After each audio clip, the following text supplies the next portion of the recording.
Ассаламу алейкум, урматтуу туугандар, аман жатасыздарбы? Мен сиздерге ушул бир садака жөнүндө бир жакшы окуя айтып бергим келип турат. Күндөрдүн бир күнүндө бир падыша ушундай мыйзам чыгарат экен.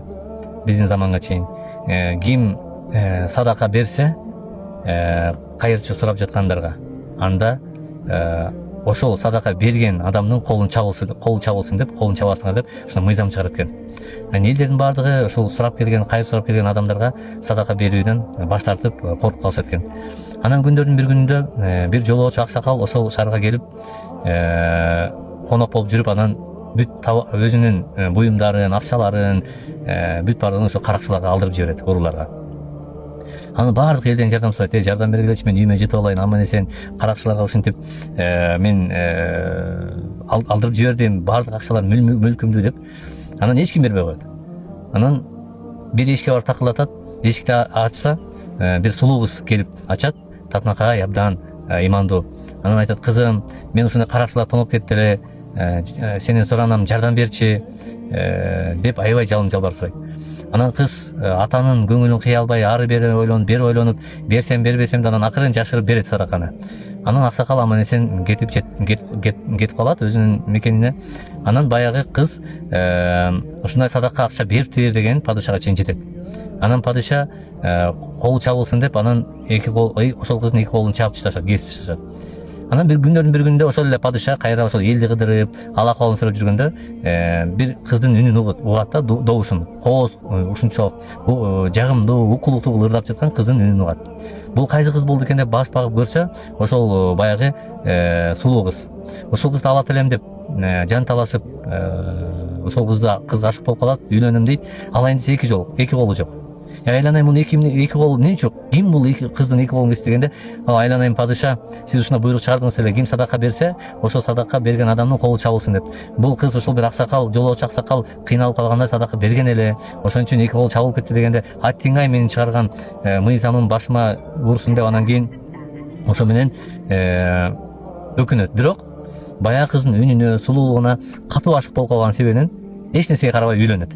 Анан кызды алат, аялдык, экөө жашайт, экөө бир балалуу болот. Бир балалуу болгондон кийин падыша баягы эки колу жок аялын кечке карай берип, акыры баягы көңүлү муздап, көңүлү ооруп калат. Анан кыз сезет дагы ошол мүмкүнчүлүктөн пайдаланып, мен баламды алып туруп качам деп туруп, кичинекей баласын жонуна имерип, отургузуп туруп, анан түндө качат.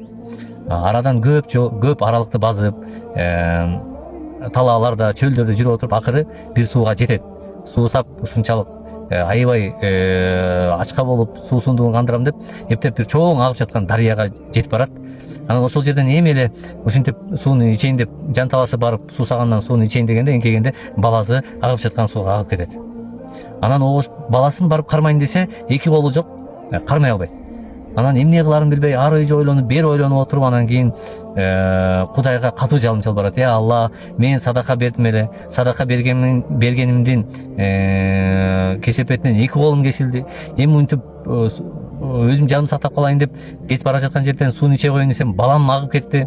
Мен эмне күнөөм үчүн Алла деп Кудайга катуу жалбарганда, баласынын артынан жүгүрүп баратканда, Алла Таала эки периштеге буйрук берет. Биринчиси түшүп келет дагы, агып жаткан сууну кайра тескери агызат. Илгери бизде касыдачы молда деп койчу, баягы сууну тескери агызат деп. Бирок андай деле молда эмес, биздин ата бабалар ушундай күчтүү олуя кишилер болгон. Ошондой сыяктуу эле ошол периште сууну тескери агызат, суу тескери агып барат дагы, баласы кайра апасына агып барат. Экинчи периштеге буйрук берет. Экинчи периште келип туруп, жигит келбетине келип туруп, келин деп айтат. Сен колуңду салып сууга, балаңы алып келатат, ал дейт. Мен эки колум жок болсо кантип алам дейт. Десе, сен салсаң колуңду сууга, баары бир колуңду сууга салганда балаңды тосуп аласың деп, агып келатат, тосуп ал дегенде, колун сууга салганда эки колу кайрадан не кылат, өсүп чыгып эки колу пайда болуп калат. Анан баягы баласын кучактап, кичинекей наристесин аман эсен куткарып сүйүнөт.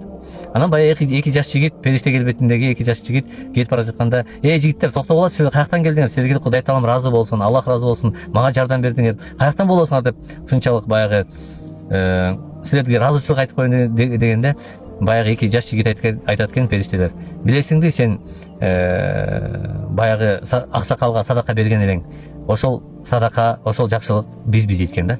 көрдүңүзбү урматтуу туугандар? Мына ошол сенин берген садакаң бул эйткен биз сени сактаганы келдик дейт экен да. Пайгамбарыбыз саллаллаху алейхи ва саллям өзүнүн хадисинде айтат: "Ас-садака тураддул бала", садака бул балелерден кайтарат дейт. Алла таалам баардык балелерден сактайт. Зекет садака берип жүрсөңүз урматтуу туугандар, Алла таалам азыртадан өзүңүздү ошол садака берүүгө, руханий жан дүйнөңүздү оңдоңуз, ошого тарбиялаңыз. Күндөрдүн бир күнүндө Кудай таалам сизге дагы Кудай таалам күтүлбөгөн жактан рызкы берип коет дагы. Күндөрдүн бир күнүндө Алла таалам сизге байлыкты, акчаны балп этип берип койгондо, эки колуңузду тырышып битирип болуп жатып калбастан, Кудай тааламдын астында күнүгө иншаллах садака берип, колуңуздан келишин жакшылык ишти кылууга дайыма бел байлаңыз. Садака дайыма жашооңузга жакшылык алып келет. Ушул окуя баардыгыбызга үлгү болсун, урматтуу туугандар. Алла таалам сиздерден ыраазы болсун. Бул жашоодо бир гана жакшылык амалдарды иштерди кылып өтөлү. Ассаламу алейкум ва рахматуллахи ва баракатуху. Эгерде ушул видеодо окуядан ким жакшы бир таасир алса, анда комментарийге жазып коюңуз. Иншаллах. Ассаламу алейкум.